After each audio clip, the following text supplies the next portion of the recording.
sa lahat. So ito po yung Ink Giant 60cm DTF printer ng Sauyo. So last week, so madalas po ito nagagamit. So nandito po yung head area ko po. So panatilin po natin malinis yung cupping station. Punasan po natin ng wiper after natin mag-print.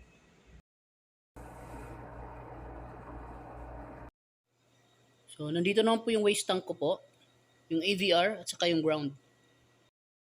Yung ink level naman po ay katamtaman lang. After natin ma-on yung printer, so mag-cleaning po tayo. Yung gamit ko po na mode sa cleaning ay normal. After natin mag-cleaning, so magna-nozzle test po tayo. So i-check po natin yung mga lines kung buo po. So pag nakita na po natin na buo yung lines, pwede na po tayo mag-start sa printing. So dako naman tayo sa output. So nandito pala ang printer daily checklist ko po. So hindi po siya updated. So last week nakapag-run po ako ng 200 meters.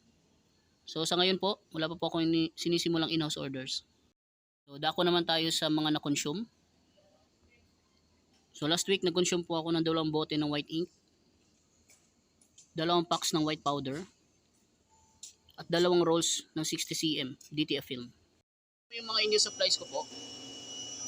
So sa ilalim po yung mga used inks.